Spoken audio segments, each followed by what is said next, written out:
Breaking news shaking the foundation of American identity. Birthright citizenship in America is coming to an end. For over 150 years past, just being born in America makes you automatically a citizen. But right now, a political storm is brewing and everything is changing. What does this mean for millions of families, especially immigrants, blacks and Latino communities, and future generation born in the USA? Is this a fight to protect the Constitution or an attack on the very idea of American belonging? In this video, we'll break down the history, the politics, and the impact of ending birthright citizenship in America and what it could mean for you. Don't scroll past this. It's one of the biggest shifts in the US immigration history. So I don't know if y'all saw the recent Supreme Court ruling. I'm sorry, I'm trying not to cry. But they sided with the Trump administration on nationwide injunctions, which was what was preventing birthright citizenship, which was preventing Trump's birthright citizenship executive order from going in effect. And so essentially it's a 30-day pause before whatever guidance they put out will go in effect, which essentially means that you can't do a nationwide injunction to curtail some of his executive orders, which essentially means that it puts a quarter of a million children. It puts a quarter of a million children in limbo. And we know that they don't want to stop there. They've already been trying to position to put US citizens in foreign jails, which we know a lot of that will be black and brown people. And the Supreme Court basically said that they can rewrite the Constitution unilaterally.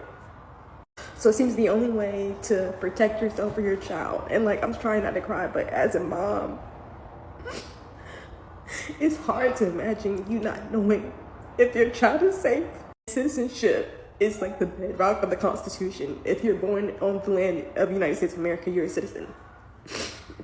So for the court to put out this order and then not even comment on the merits, which essentially puts all us in limbo, it takes years to get to the Supreme Court.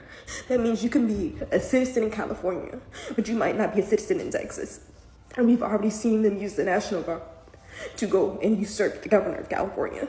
And the courts have already ruled in that situation that they have the ability to usurp the governor and use the National Guard if they feel like it. And we all read that executive order where he wants to do that.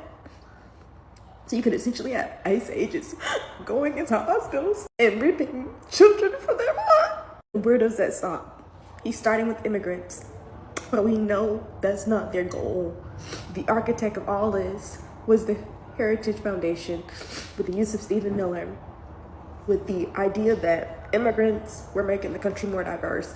In order to fill that diversity, you have to essentially remove that population from the country. So now it's immigrants. Next, it might be nationalized citizens. Next, it might be Black Americans. And like, the 14th Amendment was made specifically because there were a bunch of slaves that did not have a place, that weren't US citizens. So they had the 14th Amendment so that all people would be citizens. And essentially, all that's in limbo, as well as all of the other nationwide injunctions that we're putting as the Trump administration are now in limbo.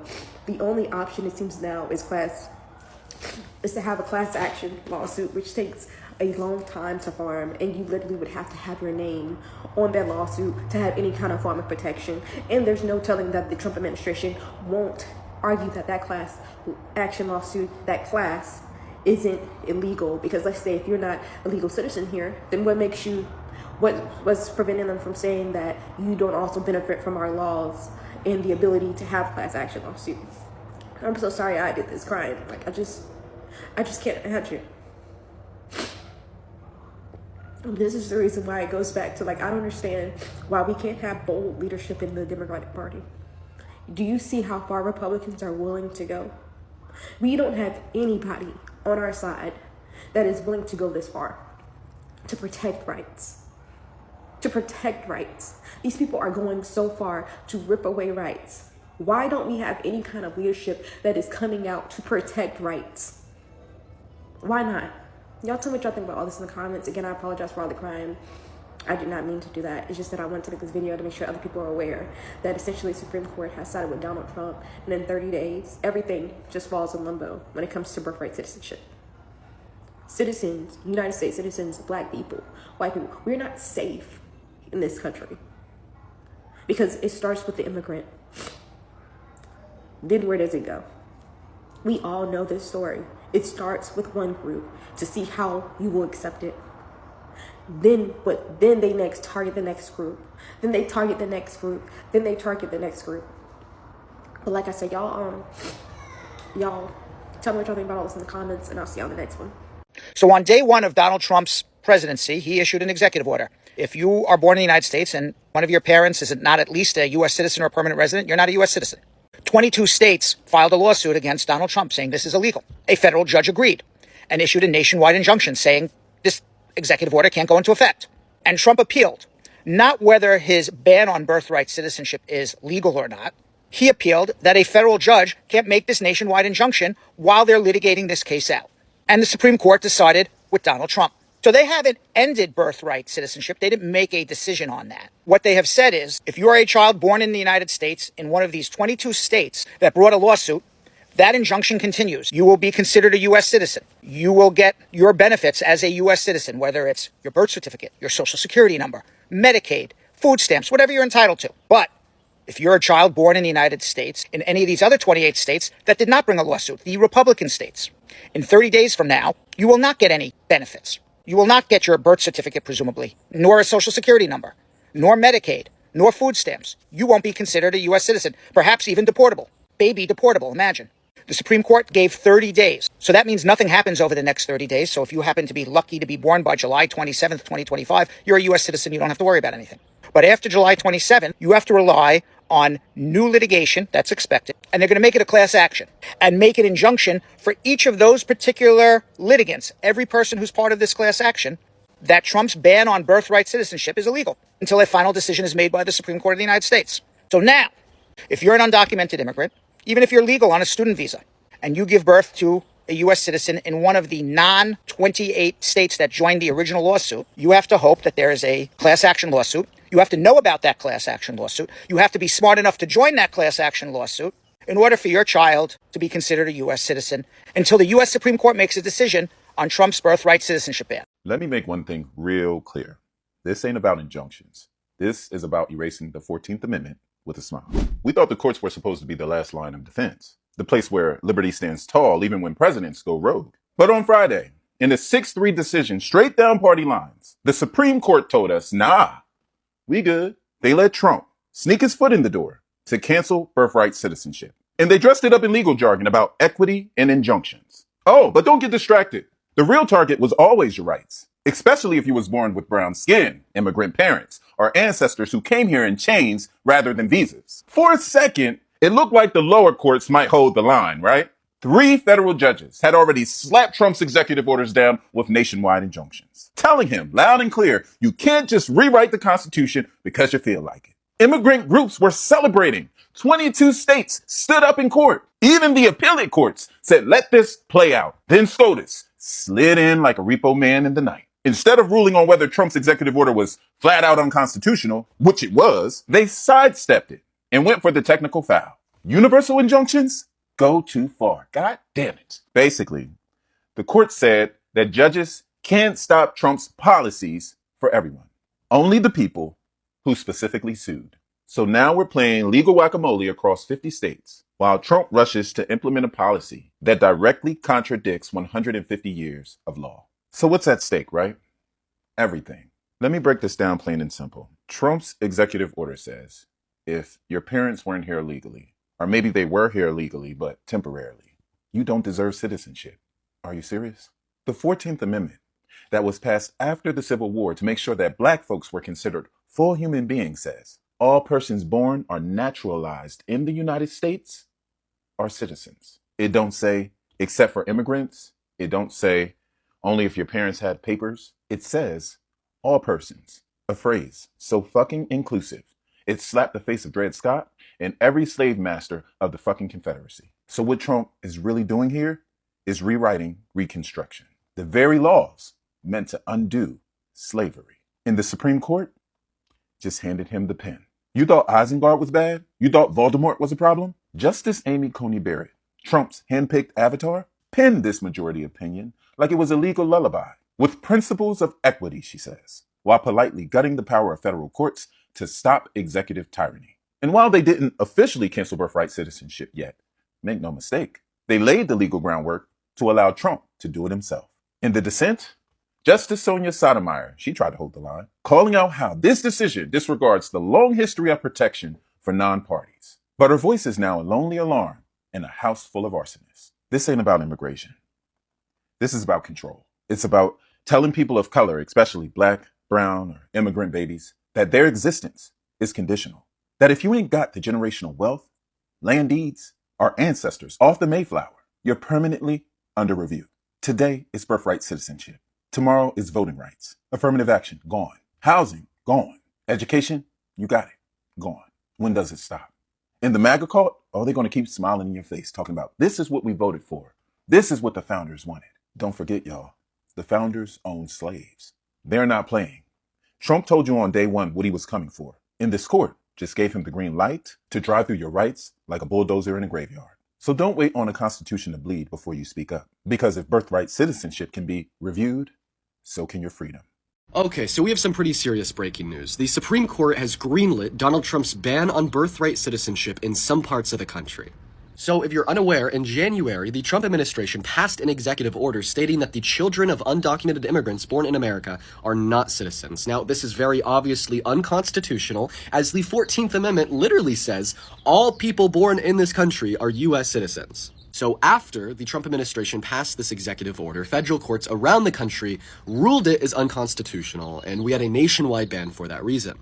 But today, the Supreme Court was able to greenlight that EO in some parts of the country by ruling that those federal courts that instituted the nationwide ban by saying it was unconstitutional do not have the jurisdiction or authority to institute nationwide bans and can only institute regional bans. So let me be clear, they didn't rule that Donald Trump's executive order banning birthright citizenship was constitutional. It's obviously not constitutional. It's in clear violation of the plain text of the 14th Amendment. They just simply ruled that the courts lower than them don't have the jurisdiction to implement a nationwide ban on the matter. So unless they rule that it's unconstitutional, it'll be indefinitely legal in some parts of the country. Hi, are you spiraling about birthright citizenship? Okay, stay here and let's talk about what actually happened so that you aren't spiraling, because we don't want you to spiral here. So, no, the Supreme Court did not decide today whether Donna Ria's order is constitutional or legal. That is still a battle that is going through the legal process. What was decided in a 6-3 decision is nationwide injunctions. And that just means that prior to this, a federal judge was able to block a law for the entire country. And now that is not the case. They are not able to block for an entire country unless the entire country is part of the lawsuit. And unfortunately, not all of the states filed a suit against this order. So this just means that you could see the order going into effect in the states that have not sued. There are states that have sued, like Massachusetts, Maryland, New Hampshire, Washington. Those states have sued, therefore they will not be enforcing the order in those states. But you might see them enforcing them in the states that have not filed a suit. That's what happened, okay? Nobody's citizenship has been taken away, and no, it has not been deemed legal or constitutional. That is still a whole separate thing going through the legal process. So take a deep breath. Take a deep breath. Now, it's still not great because there are states where you might see this enforced, and it sucks that this might happen very fast. So what we are telling you to do is to take that frustration and use it. Use it in a call to action. You are going to look at all these states right here, because these are the states that have not filed a suit. So these are the states where you might see this enforced. Call reps, senators, governors, attorney generals, and tell them and pressure them to file a suit if they haven't already, okay? Tell them it is against the 14th Amendment, and you are not about this, okay? You need to file a suit. You need to follow the Constitution. And the 14th Amendment is a thing.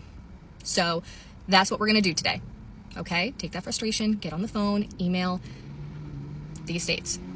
Because the more states that are involved in the suit, the less you're going to see it enforced, okay? You can also support organizations, the ALCU, the NILC. I believe I'm saying those correctly. And I'll put it here if I didn't say it correctly. Those are organizations that are working to fight this lawsuit.